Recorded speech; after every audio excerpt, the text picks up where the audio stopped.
көретін свечамыз ол доджи деп аталады.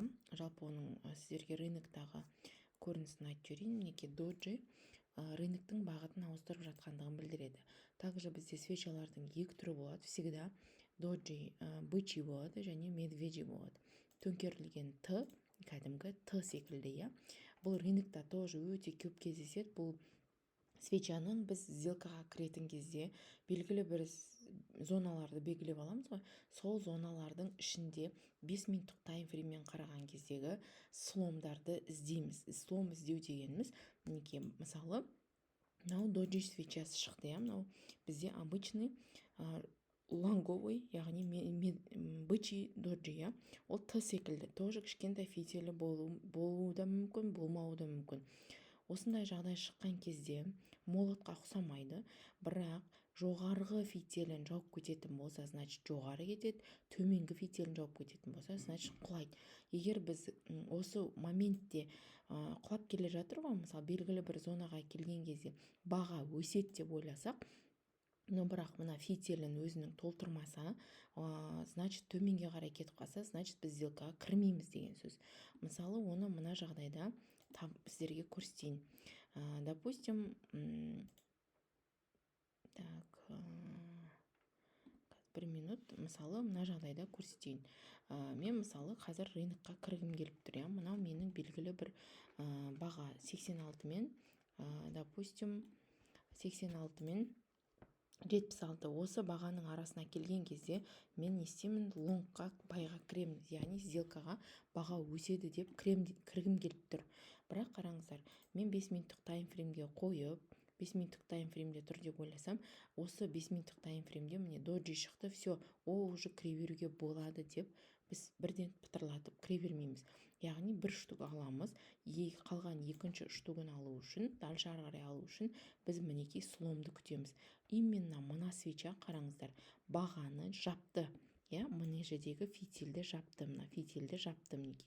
Фитиль жабылды, значит, осы моментте мен 82 деген бағаннан сделкаға кірем, лонгқа. Примерно анасы салды, мен бұған бару мүмкін ба, барма мүмкін ба, тоже көреміз. Мынау бізде лонговый, ары қарай мінекей кетті, міне сделкамыз жүрді, яғни точно ол өсіріп беретіндігіне бізге не істеді? Көз жеткізді. Енді бізде керісінше бізде доджидің төңкерілген түрі болады. Ол қызыл да болуы мүмкін, жасыл да болуы мүмкін, түрі не важно. Осы жерде де кішкентай фитилі болса, фитилі болмаса денесін екінші свеча немесе үшінші свеча жапқан кезде ғана барып сделкаға кіреміз. Енді соны рыноктан іздеп көрейік. Мына жағдайда, рыноктан іздеп көрейік қазір. Мына жағдайда, мысалы, бізде жоғарғы жақтан төңкерілген доджи шығу керек, рыноктан іздеп көрейік. Бізде бар ма екен? Обычно 5 минуттық таймфреймдерде өте көп кездеседі негізі бұл. Так, бізде рынокта бар екен. Неке қараңыздар. Мына жерде төңкерілген доджи шықты, Осы доджи шыққан кезде, мінекей, доджи шықты, мен баға құлайды деп сделкаға кіргім келіп тұр мына жердегі зонадан, белгілі бір зона болсын, ол мына жердегі баға 95 пен, мысалы, 94 мыңның арасынан мен сделкаға құлайды деп кіргім келіп тұр. Бірақ қараңыздар, мына жерде доджи не істеп тұр? Шығып тұр. Мен осы жерден доджи шыққан кезде бір штук аламын и дальше күтемін. Оның төмен жағын жапқанын. Келесі свеча келді, жапты полностью, мен осы жерден сделкаға кірдім и ары қарай мінекей қаншалықты құлағанын көрейік. Міне, менің қойған бағама дейін фитильмен құлап, ары қарай не істеді? Қайтып мына біз кірген нүктеге келген жоқ, баға. Яғни нақты слом берген свеча болып саналады. Бұндай жалпы төңкерілген доджи, жоғары қараған доджилар өте көп, Т тәріздесе. Мынау мысалы молот, алдыңғы сабақтымызда өткен, қазір тағы қарап жүрейін.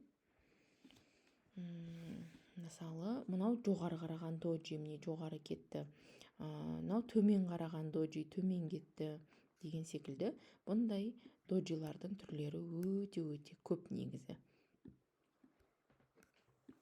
Именно Т тәріздес болып келеді бұлар. Кейде совсем бөлім, мысалы, мынау разворотный свеча, разворотный свеча. Неге бұл мысалы жоғары жақтан шықты ғой, мінекей құлатты, төменгі фитилін жапты, бірақ қай свеча жапты? Мынау свеча жапты. Мына жерде мінекей мына свеча жапты, сосын құлады деген сияқты. Мынау алдыңғы сабақтар, иә. Мысалы қазір біз доджиді іздеп көрейік.